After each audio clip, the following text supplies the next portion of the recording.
시청자 여러분 안녕하십니까? 파워토크 민경욱입니다. 오늘은 뒷 배경이 좀 다르시죠?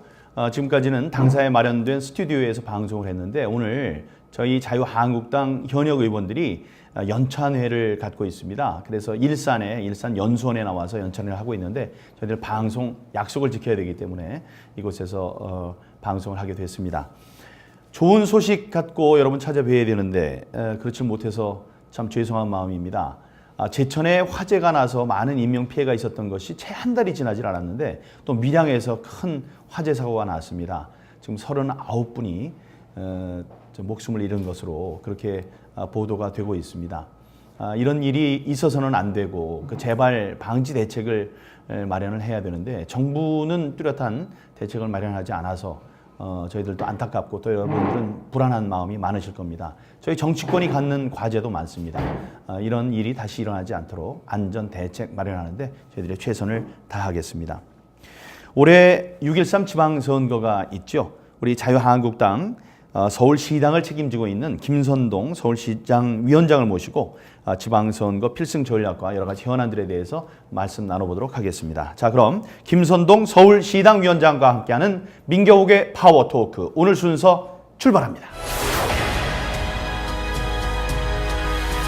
김선동 위원장님 어서 오십시오. 네, 감사합니다. 안녕하세요. 네, 예. 네. 연찬회 중에 이렇게 자리를 마련했습니다. 여러 가지 현안이 많으니까 하나하나 좀 짚어나가도록 하죠. 네. 우리 김선동 의원과 저와는 여러 가지 인연이 깊습니다. 지금 의원회관에 바로 옆방을 쓰고 있고요.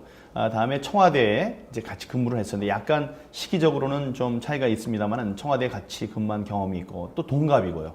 그래서 제가 의정 생활하면서 많이 기대고 의지하는 그런 의원님이십니다. 잠깐 언급했지만 그 안타까운 사고죠. 밀양 세종병원 화재 사건과 관련해서 밤새 사망자가 한 분이 더 늘었습니다. 그래서 모두 39분이 사망을 하셨고 부상자가 151명 해서 오늘 오전 8시 기준으로 총 사상자 수가 190명이나 됩니다. 거듭된 참사에 참으로 참담한 마음을 금할 수가 없습니다.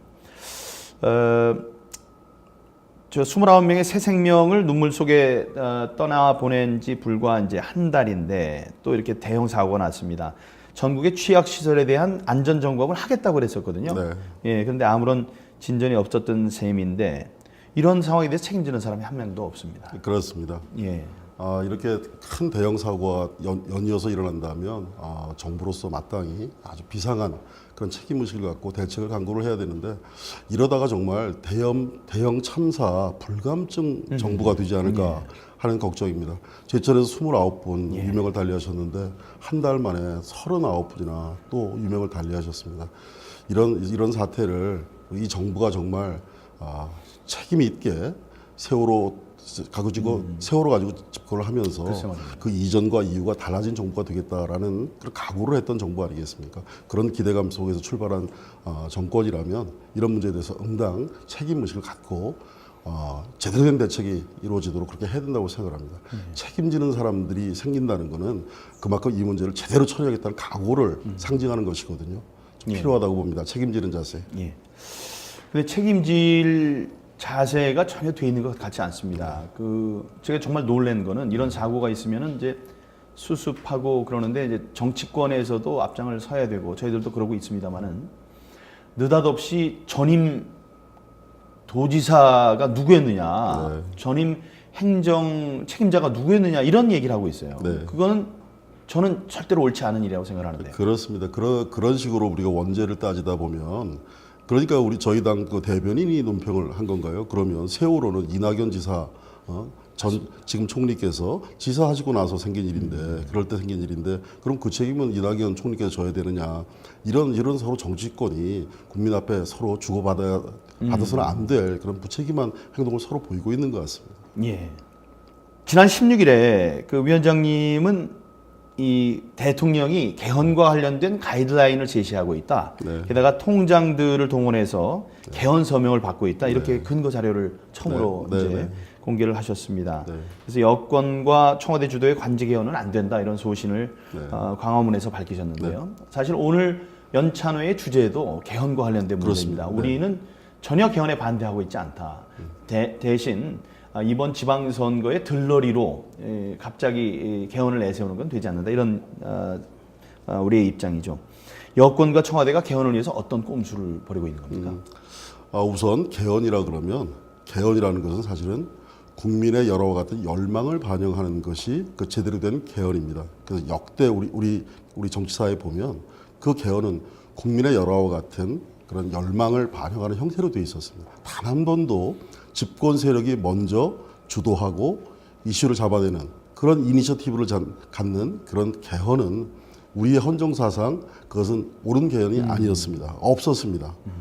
그래서 우리가 앞으로 이 개헌하는 데 있어서 적어도 청와대가 그리고 대통령이 집권 세력이 어떤 가이드라인을 제시하고 권력 분점 이런 것들은 안 된다. 그리고 뭐 지방 분권 우선하는 그런 개헌하자. 거기에다 사회주의적 요소까지 집어가면서 하는 그런 개헌 그런 것은 있을 수 없는 거라고 생각을 합니다. 우리 국민들이 지난번 그런 불의의 사태를 대통령께서 탄핵되는 사태를 겪으면서 경험한 것이 다시는 제왕적 대통령이 나와서는 안 된다. 그 불행을 막는 개헌을 해야 된다라는 것이 우리 국민들의 공통된 생각입니다. 그것을 외면하는 어떤 형태의 개혁도 이것은 꼼수 개혁이고 지방선거의 본질을 훼손하면서 그것에 걸쳐서 다른 이슈를 제기하는 그런 개헌이 된다 그러면 그건 올바른 지방선거도 아니고 올바른 개헌도 아니다라고 생각합니다. 네. 그러니까 개헌을 자신들은 하려고 하는데 야당에서 못하게 합니다라는 그 선거의 이슈로 활용해서 지방선거에서 이겨보려는 그런 그 꼼수라고 저는 이제 생각합니다. 그렇습니다. 거기에다가 더해서 지금 이 개헌은 관제 개헌의 형태로 지금 흘러가고 있는데 우리 지역에 가보면은 행정단위에 우리 통장님들 계시지 않습니까? 그 통장님들한테 책임량을 할당을 해서 우리 국민들이 바라는 것이 마치 지방 분권 개혁이냐 그렇게 호도하면서 서명을 하고 있습니다. 그래서 이것을 바라보는 많은 국민들께서 서명을 하시면서 야당이 개헌을 반대하는 거 아니냐라는 인상을 갖게 되고요. 그다음에 지방 분권이라는 것은 이미 우리 헌법에 돼 있습니다. 그것은 정부가 결심만 하게 되면 그리고 법률안이나 이런 것만 제도 보완을 하게 되면 얼마든지 바로 할 수가 있는 상태로 되어 있는 겁니다. 헌법을 개정할 이유가 전혀 없는 겁니다. 이런 걸 가지고 통장님들이 나서서 전국적으로 이렇게 개헌 서명을 하게 만드는 이런 것이 이게 19세기 개헌도 아니고 이게 무슨 일인지 정말 문제입니다. 맞습니다. 본질을 호도한다고 이제 생각을 하고요. 위원장님은 어떻게 생각하시는지 모르겠습니다만은 일단 좌파는 중앙 집권을 선호하고 그다음에 우파는 시장 경제에서 분권을 지지하고 있다는 것은 뭐 어린 아이들도 아는 그런 사실인데 저희들은 지방 분권을 반대하지 않습니다. 우파들이 그걸 반대할 이유가 없죠. 그런데 반대한다고 지금 말씀하셨다시피 법 개정 사항인데 그걸 개헌과 연결시켜서 우리를 반개헌 집단으로 만들려는 그런 꼼수라고 생각합니다. 다시 말씀드립니다. 이게 위원장님도 말씀하셨지만은 우리 자유한국당은 개헌을 추진하고 있습니다. 어떻게 그 시간을 들여서 공을 들여서 훌륭한 30년 만의 개헌을 잘 이룰 것이냐를 생각하고 있는 겁니다. 그거를 지금 갑자기 급조하듯이 만들어서는 안 된다. 또 정략적인 기도가 들어가면 안 된다. 이런 것을 저희들이 주장하고 있는 거죠. 오늘 연찬회 이후에 정리된 우리의 입장을 발표할 기회가 있을 거라고 저는 생각합니다. 우리 김선동 위원장님은 겸직의 제왕이라는 얘기가 있더라고요. 많은 일들을 하고 계시고 또 국회에서 비지맨으로 불릴 정도로 일을 많이 하기로 정말 소문이 나 계십니다. 그 20대 등원과 함께 비대위원장, 비서실장 맡으셨고 국회 예결위 소위원 하셨고 또 소소위 위원, 한국당 원내 수석 대표 맡으셨습니다. 또 원내 수석을 하시면서 대선 때는 상황실장을 맡으셨고 서울시당 위원장도 이제 맡고 계신데 잠은 제대로 주무십니까? 평소 그 체력 관리는 어떻게 하는지 모르겠습니다. 당직을 맡고 있을 때는 사실 제가 고등학교 3학년 때도 이렇게 열심히 안 했다 할 정도로 매일 새벽에 일어나서 또 저녁 늦게까지 이렇게 하고 또 자다가도 또 당무를 놓치면 안 되니까 자다가 일어나서 이 일은 참 내가 처리를 했어야 되는데 이렇게 또 메모도 하고 그런 세월을 보냈습니다. 그러다 보니까 제때 병원 가는 걸 놓쳐가지고 지금 이 일을 하나 발치를 했습니다. 저도 그렇습니다. 무슨 일인지 압니다. 제때 해야 되는데 시기를 놓치면 결국은 빼야 되는 거죠. 아이고 그렇군요. 우리 당의 당연히 저기 치아 하나 혼납했다 이렇게 생각합니다. 아, 예, 저도 그 이제 대통령 모시고 네. 그 중남미 순방을 할 때인데 그 고산지대에서 네. 치아가 아파서 그 하나를 뺐습니다. 그래서 저도 그 나라를 위해서 치아 하나 바쳤다 그랬는데 여기 와서도 하나 바쳤습니다. 예, 건강 유의하셔야죠. 평소에 페이스북 소통을 참 잘하시고 네. 페이스북 소통이라는 게 저는 많이 읽고 거기 이제 좋으면 좋아요 하는 정도인데 이제 그걸 넘어서는 정성이 그 올라온 댓글에 대해서 대댓글을 다는 거거든요. 보면은 참 따뜻한 그 댓글들을 많이 다시는 것 같아요. 평소 SNS나 소통에 대한 철학이 있으신 모양입니다. 네. 우리 페이스북이라는 것이 일방적으로 우리 것을 이렇게 자랑하거나 주장하거나 그런 공간이 되어서는 안 된다고 생각합니다. 그래서 서로 쌍방 간의 교호작용, 주고받는 이런 대화가 굉장히 중요하다고 생각하는데, 제가 사실은 원래 페이스북 이런 거를 좋아 안 하는 그런 사람이었습니다. 저는 사실 정직하게 진실되게 하는 게 중요하다고 그래서 지역에도 이렇게 다니면서 내가 내 손으로 따뜻한 체온을 악수하면서 나누고 또 소주 한 잔 나누면서 그 정을 나누고 이런 것이 진짜 정치다라고만 생각을 했었습니다. 그런 고집이 있었는데 원내수석이라는 당직을 맡고 국정감사를 특히 하게 되면서 우리 국민들에게 이제 좀 체계적으로 이것을 좀 알려드려야 되겠다. 그래서 대정부 질의하는 걸 그대로 찍어서 그냥 동영상으로 올리면 그것을 많은 분들이 봐주시고 격려해 주시고 그런 걸 보면서 아, 이것도 굉장히 소통의 방법으로 중요한 거구나. 그런 생각을 해서 원내수석 하면서 국정감사 하면서 이제 사실은 페이스북에 제대로 조금씩 이렇게 하게 되어 있는데 한 분 한 분 그 의견을 주신 분들의 그 정성과 마음이 얼마나 감사한 거겠습니까? 그래서 그런 것은 제가 여유가 되는 한 바쁜 와중에서도 그 답글을 올리면서 그 정성에 대해서 제가 대답을 하고 또 그것을 같이 공유하면서 주고받는 이런 속에서 우리 당에 대한 이해도가 높아지고 또 젊은 분들 호응이 굉장히 많으세요. 그러면서 이것이 정말 제대로 소통하는 방법이겠구나. 이런 방법을 우리 의원들이 열심히 하다 보면 우리하고 문이 닫혀 있던 그런 젊은 층들 그런 층의 분들한테 많은 이해도를 높이고 함께 할 수 있는 길이겠구나. 이런 생각을 해서 요즘 좀 정성을 좀 기울이고 있는 편입니다. 그러게 말입니다. 네. 우리 김선동 의원님을 제가 이제 옆에서 가까이서 많이 이제 관찰을 하게 되는데 남들한테서 볼 수 없는 아주 특징이 있는 행동이 있습니다. 그게 뭐냐면 오는 전화를 단 한 번도 거절하지 않습니다. 전화가 오는 전화는 어디서든지 그걸 받아주시더라고요. 거기에도 무슨 생각이 있으신 것 같아요. 네.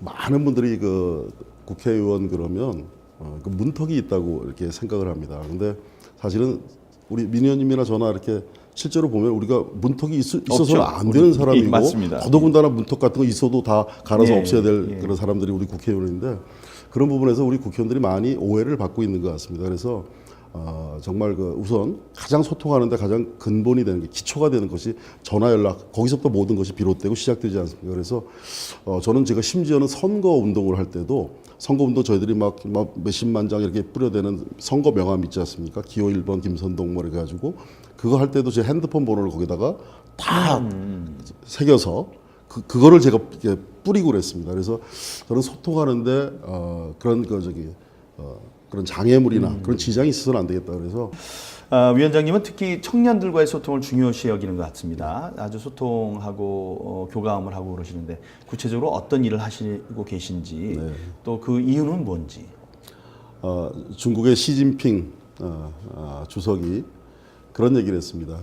청년이 흥하면 나라가 흥하고 청년이 강하면 나라가 강해진다.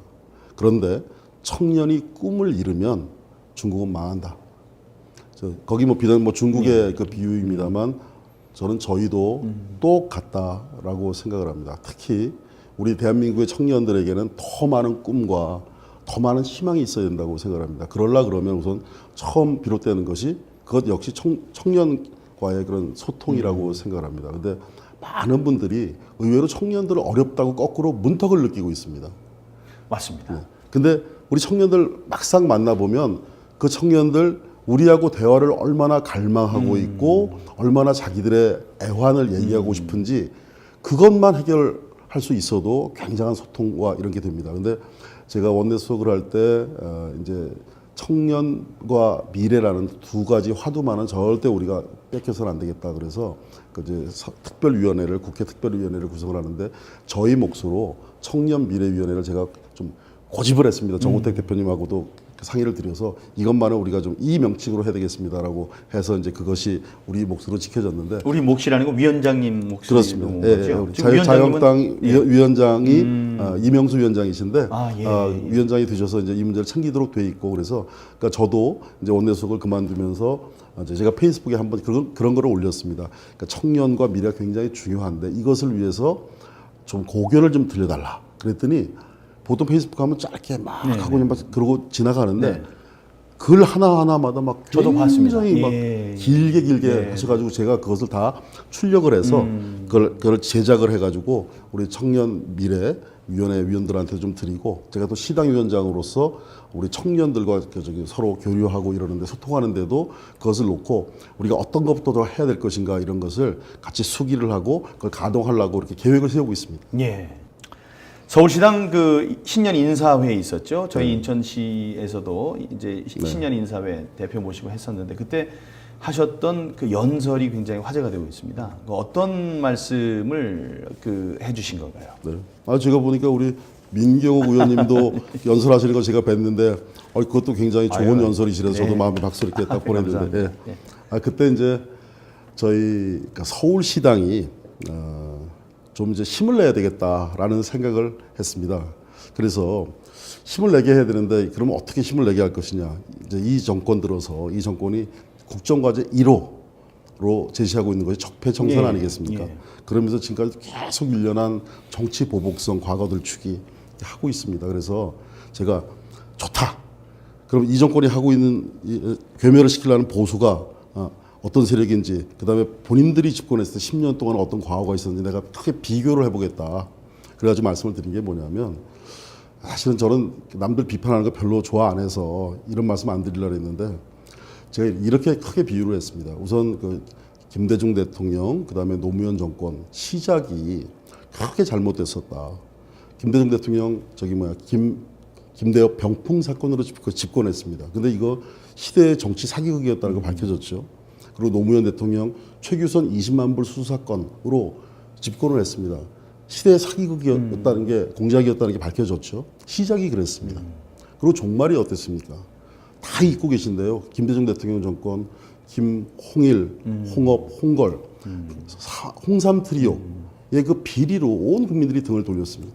그다음에 노무현 대통령 정말 안타까운 일이지만 유명을 달리하시는 일까지 왔습니다. 끝이 그랬습니다. 그런데 그 중간에 여러 가지 문제들이 있지만 다 사상하고 하나씩만 제가 짚어보겠습니다. 이거 두 개 다 서민들의 등골을 빼먹은 사건들입니다. 큰 사건들입니다.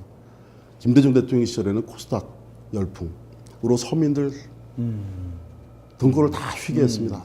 그 다음에 바다 이야기 노무현 정권 때 이 바다 이야기로 서민들 등골을 다 휘게 했습니다. 서민들 등골을 빼앗아 간 겁니다.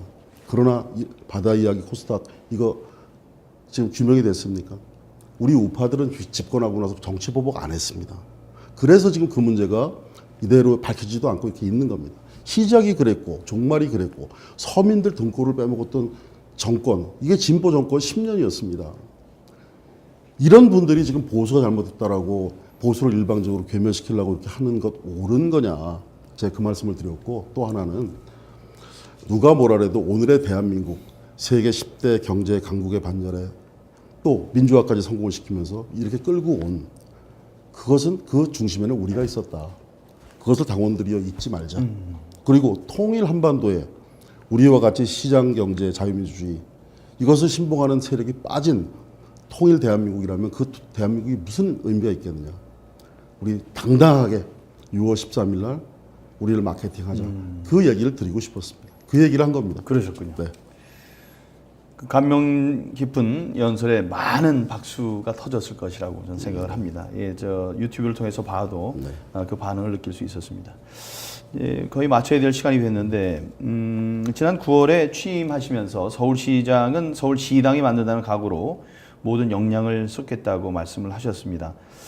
그 여당은 지금 서울시장 후보가 많이 나오는 것 같은데 야당은 후보자가 보이지 않는다 이런 우려가 깊거든요. 자유한국당의 서울시장 후보 구인난은 어떻게 보시는지요? 네, 저는 이렇게 생각합니다. 과거에 저희들이 네. 이제 지금과는 정반대죠. 저희들이 지지율이 굉장히 높고 그다음에 이제 지금의 더불어민주당 계열이 지지도가 낮을 때 그럴 때도 사실은 저희들이 많이 이길 거라고 생각을 했지만 실제로 막상 뚜껑을 열어보니까 저 밑에 끓던 그 밑바닥 민심 때문에 실제로 뭐 구청장을 저희들이 25개 중에 4개 겨우 건지고 5개 겨우 건지고 서울시장 뺏기고 그런 일들이 왕왕 있었습니다. 근데 지금 제가 볼 때는 그 수도 서울의 그 민심이라는 것이 굉장히 저 밑바닥부터 그 저기 들불처럼 이 정권의 국정 드라이브가 정말 문제가 있는 것 아니냐라는 심각한 문제 의식들을 많이 공유하고 있고 그것이 요원의 불길처럼 지금 퍼져나가고 있는 와중에 있다고 생각합니다.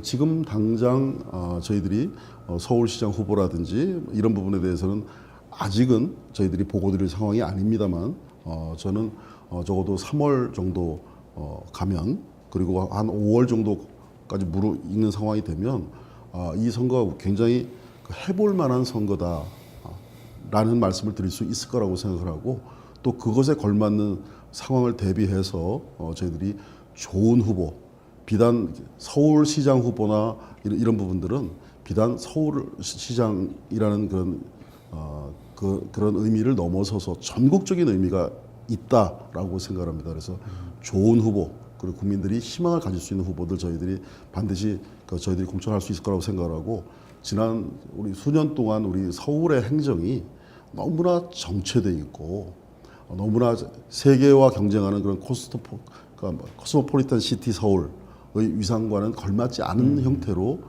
진행이 됐다고 생각합니다. 그래서 우리가 제대로 된 서울시장 후보를 저희들이 반드시 우리 국민 앞에 잘 선보일 수 있도록 준비하겠다라는 말씀으로 대신하겠습니다. 예.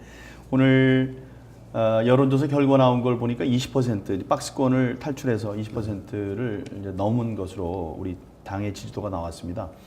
당 대표께서는 3월 말까지 늦어도 3월 말까지는 그 후보를 확정하겠다고 얘기를 했고 5월 달이 되면 민심에 큰 변화가 있을 것이다 이렇게 얘기를 했습니다.